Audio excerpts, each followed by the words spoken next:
Oke, shalom. Shalom. Apa kabar Ibu hari ini? Puji Tuhan, baik. Ibu apa kabar? Oh, puji Tuhan baik. Nah, kita ketemu lagi ya Bu di kegiatan Pasca Observasi. Nah, jadi saat ini saya akan menanyakan beberapa pertanyaan terkait dengan proses pembelajaran yang sudah Ibu lakukan di dalam kelas dan juga tujuan untuk mengevaluasi pembelajaran yang Ibu lakukan. Bisa ya Bu? Bisa.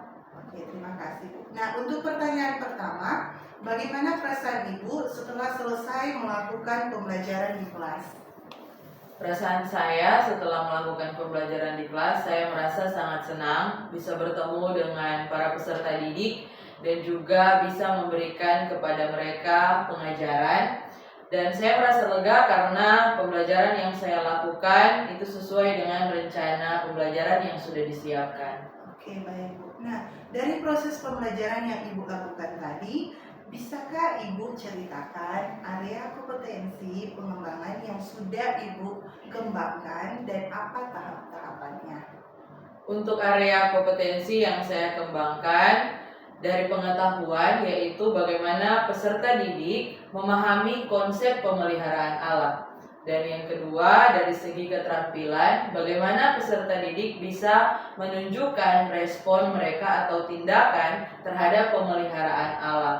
Dan juga untuk tahapan-tahapannya, saya tentunya membuat rencana pembelajaran dan mempersiapkan media-media pembelajaran seperti presentasi Canva dan juga video dan media yang lain.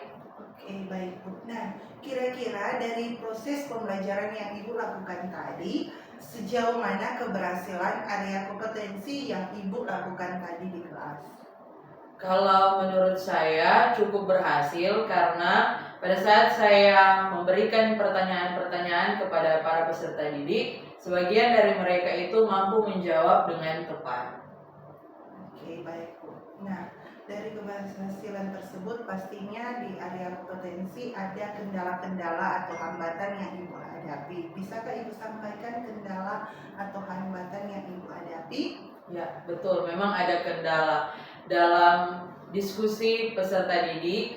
Mereka itu belum atau harus masih belajar dalam hal memanage waktu, karena mereka berusaha menyelesaikan soal-soal dan diskusi itu dengan waktu yang cepat, tapi sebenarnya mereka harus untuk belajar agar waktu yang mereka miliki untuk berdiskusi itu boleh digunakan semaksimal mungkin menggali banyak informasi, karena kalau mereka hanya menyelesaikan dengan cepat, mungkin ada banyak informasi yang tidak bisa mereka eksplorasi. Oke, dari hambatan yang Ibu alami, kira-kira ada rencana tindak lanjut yang akan Ibu lakukan? Ya, tentu saja ada. Jadi pada pertemuan berikutnya, dalam menyusun rencana pembelajaran, saya akan memperhatikan evaluasi pembelajaran sebelumnya dan saya akan memasukkan untuk membimbing mereka apabila mereka akan melakukan diskusi lagi untuk supaya memperhatikan cara mereka mengeksplorasi tema atau topik yang mereka diskusikan. Oke, baik Bu. Nah, kira-kira rencananya kapan ya Bu untuk melaksanakan rencana-rencana terkait solusi yang Ibu sampaikan tadi?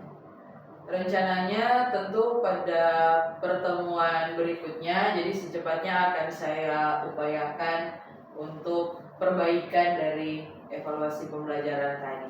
Oke, baik Bu. Berarti Ibu akan melakukan secepatnya ya untuk melakukan perbaikannya. Nah, terkait ini dan itulah pertanyaan saya terakhir dan mudah-mudahan rencana Ibu akan terrealisasi dengan baik. Kemudian juga proses pembelajaran yang Ibu kedepannya juga akan lebih baik lagi.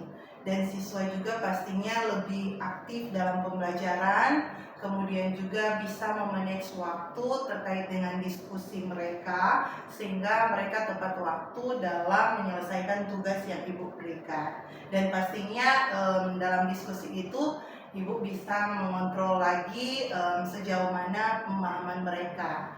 Nah, saya penasaran nih nantinya dalam proses pembelajaran Ibu ke depannya bagaimana. Oke, baik Bu, sampai di sini percakapan kita. Mudah-mudahan bisa menjadi berkat bagi Ibu dan juga saya pribadi dan juga dengan Ibu Pepe. Terima kasih banyak untuk waktunya. Tuhan Yesus memberkati. Terima kasih. Terima kasih.